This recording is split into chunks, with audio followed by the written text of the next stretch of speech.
You're watching a CNN Philippine special presentation. Thank you for joining us. I'm Andrei Felix. In this program, we speak to President Bongbong Marcos's cabinet members and different heads of various government agencies to know more about the administration's policy directions in the next 6 years.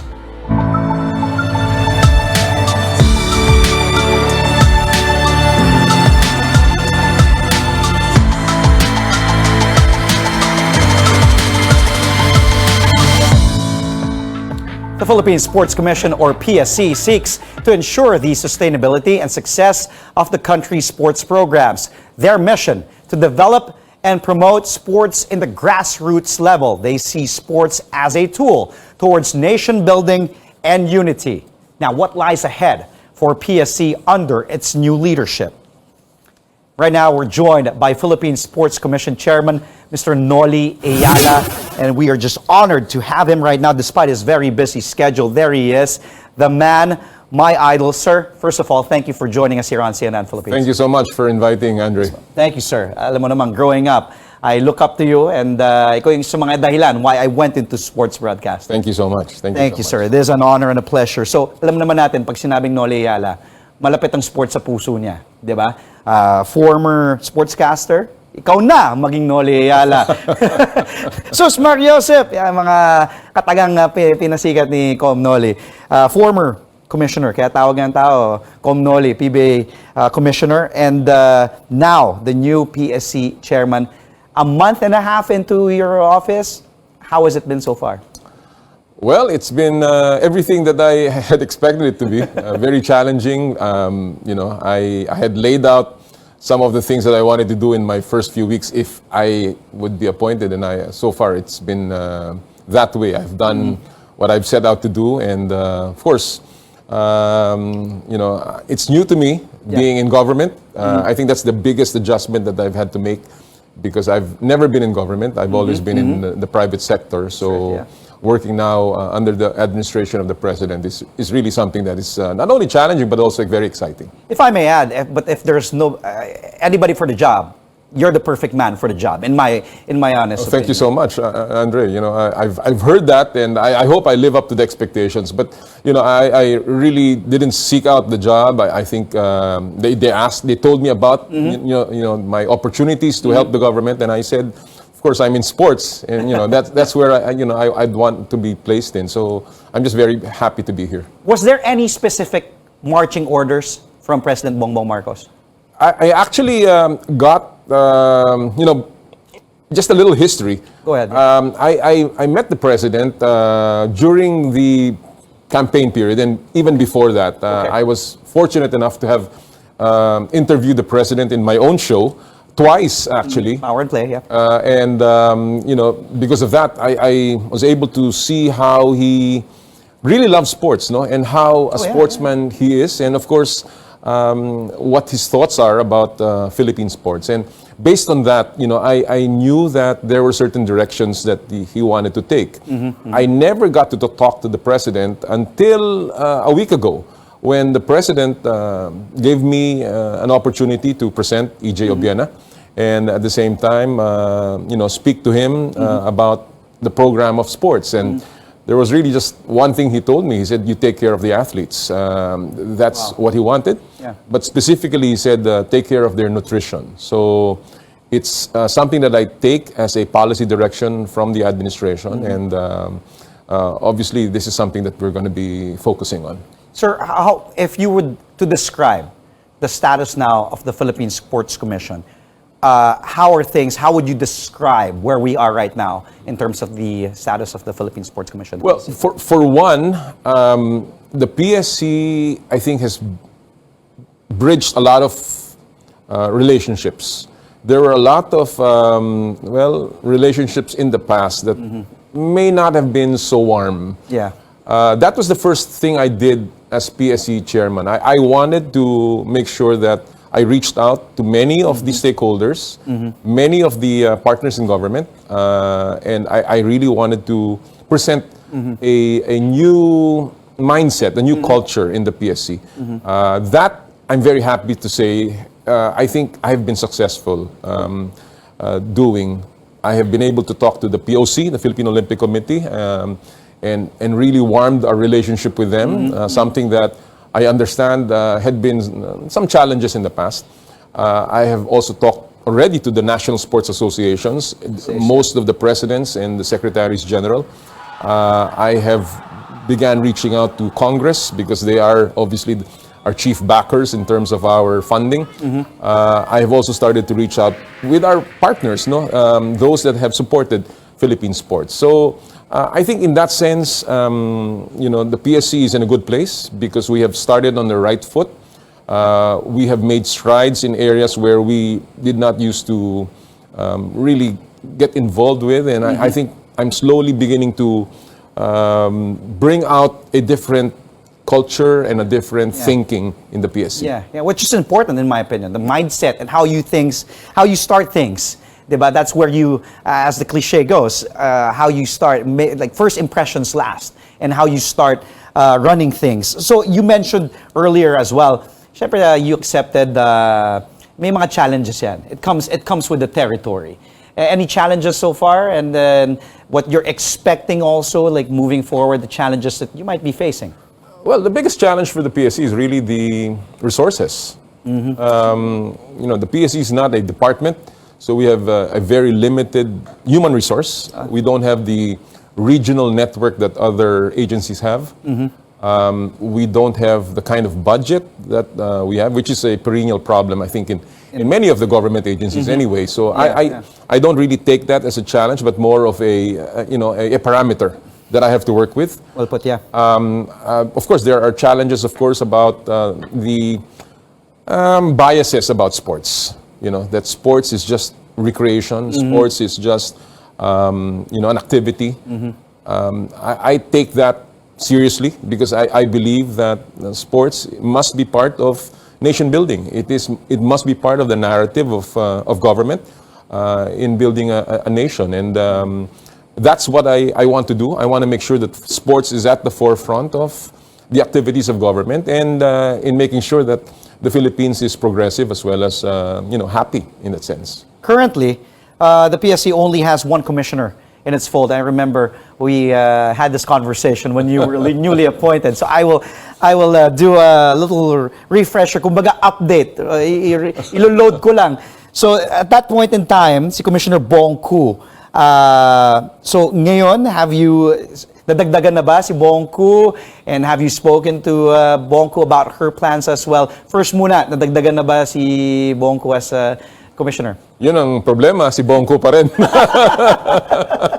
No, but truth to tell, I mean, Commissioner Bong has done a magnificent job. She was all by herself in the beginning, so we were very happy to. She was very happy to finally have somebody with her.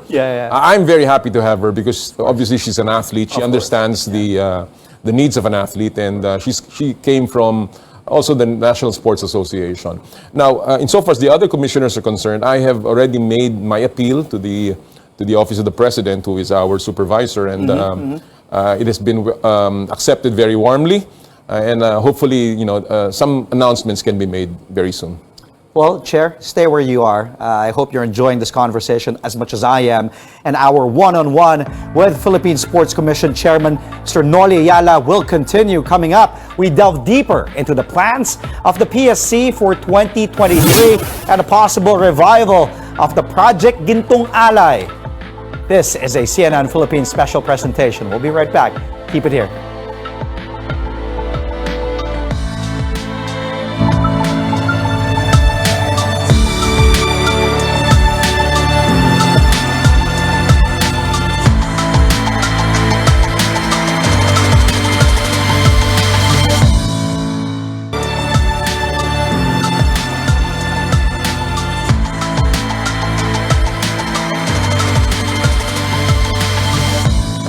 You're watching a CNN Philippines special presentation.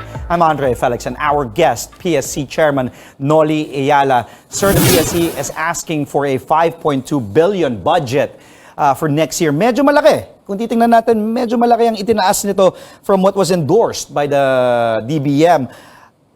How will this be allocated, sir? Well, most of that request that we've made, budget request, will really go to the Philippine Sports Training Center, about 4 billion of that, which is really a mandate of the law, no, for us to create the PSTC. This was signed by President Duterte, and we believe that this is something that will really help our athletes. No? So if you take that out of our requested 5.2 billion, we're left with about 1.2 billion. Yeah. And out of that 1.2 billion, we're asking for maybe over 800 million for our international competitions, as well as a little bit of the grassroots program that we are pushing. So technically, it's still just within the range of what we've been getting from government, except, of course, for the creation of the PSTC. Mind you, though, Andrei, the sports budget of the Philippines is almost like we're being outspent about 8 times by our ASEAN neighbors, and obviously, it's still way below what we are supposed to be using up for sports. But again, I understand the parameters, and we're working within our limitations. You did mention the bulk of the budget, 4 billion, will go to the Philippine Sports Training Center. Pero meron din tayong, if we take a look at least 9 international events, diba, sir? For right. Next year. Of course, including, kasama na dyan, pag-usapan natin din yung significance. We will be hosting, or one of the hosts of the FIBA World Cup in 2023. Ano yung mga priority programs, sir, under the, if we take a look at the 2023 budget? Essentially, the priority is really to make sure that our athletes are prepared and trained for the Asian Games and the Southeast Asian Games next year.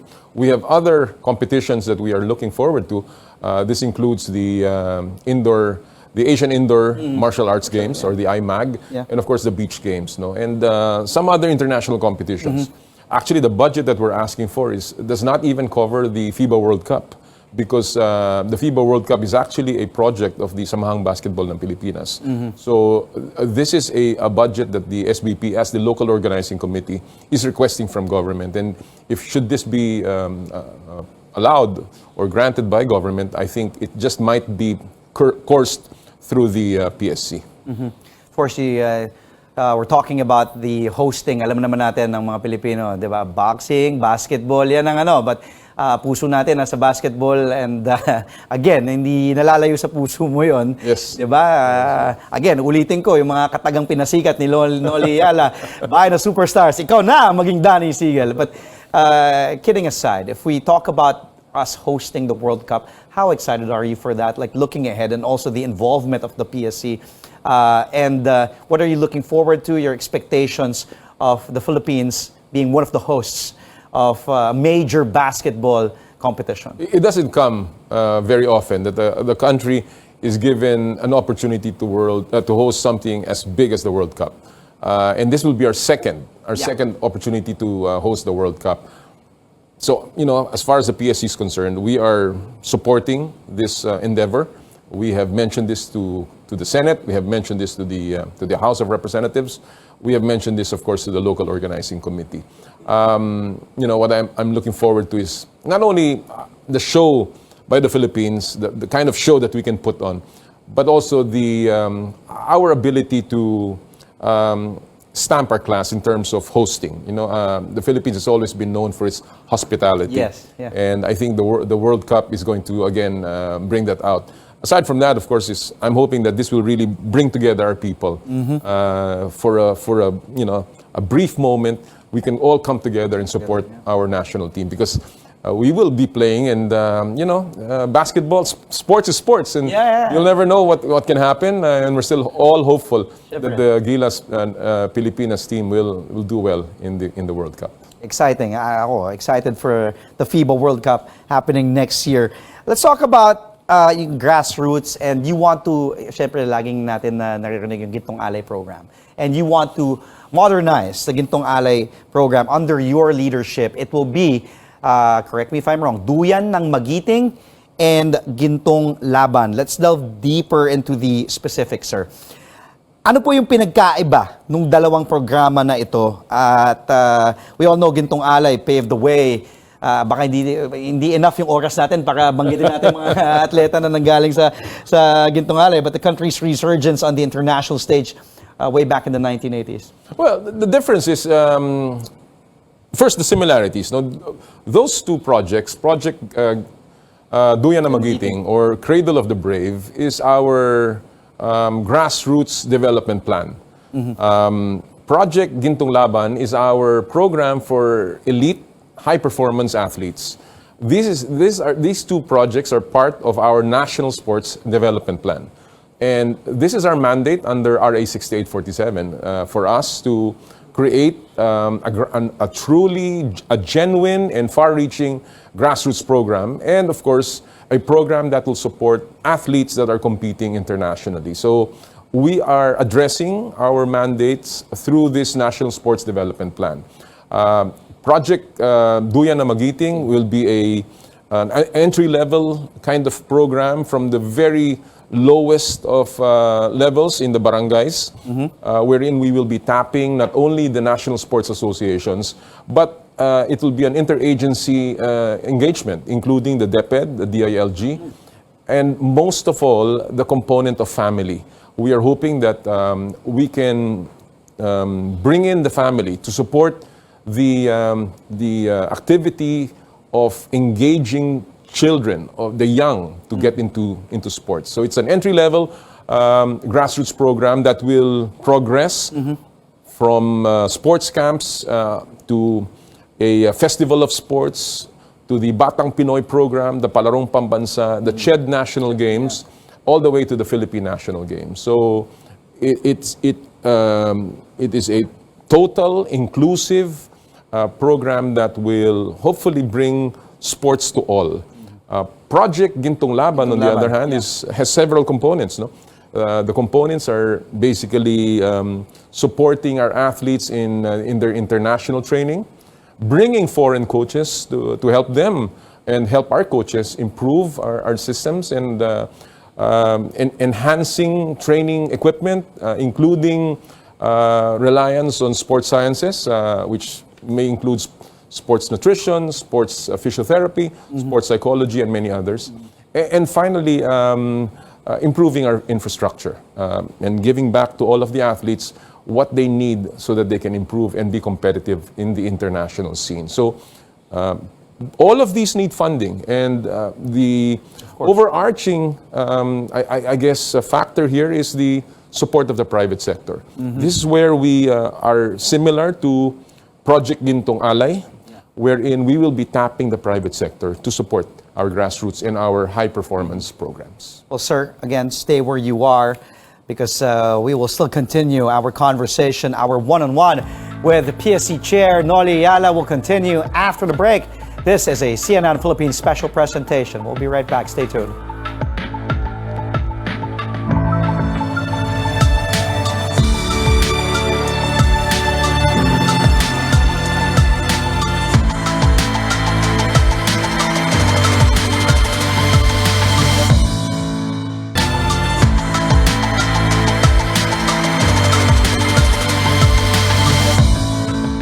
You're watching a CNN Philippines special presentation. I'm Andrei Felix, and our guest for this one-on-one special is PSC Chair Noli Eala. Sir, before we went on break, you've mentioned about the role of the private sector in the Gintong Laban program.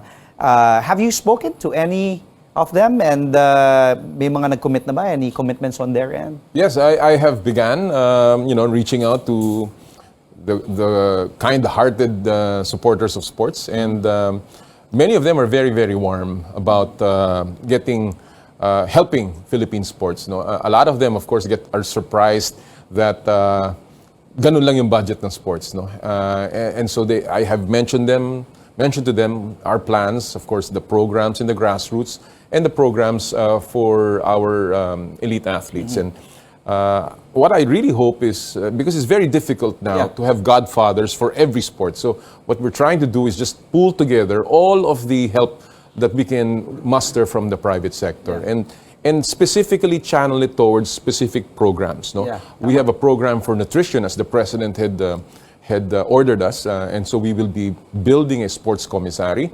We have a program for purchasing high performance and emerging technology for sports training. We have infrastructure development program for our current facilities. So many of these, and of course the international training and the foreign coaches. No? So we hope to channel all of that, and these companies have said that they're very, very willing to support. Well, sir, that's nice to hear. Yung lahat nga positive, lahat is on board, di ba? With what we've been talking about for the past how many minutes or so. Let's talk about, kanina pinag-usapan natin yung World Cup. How about the Olympics? Paris Olympics, it will be under your watch, your tenure, 2024. Have you spoken with Philippine Olympic Committee Chair, Bambol Tolentino, about the plans for the Summer Games?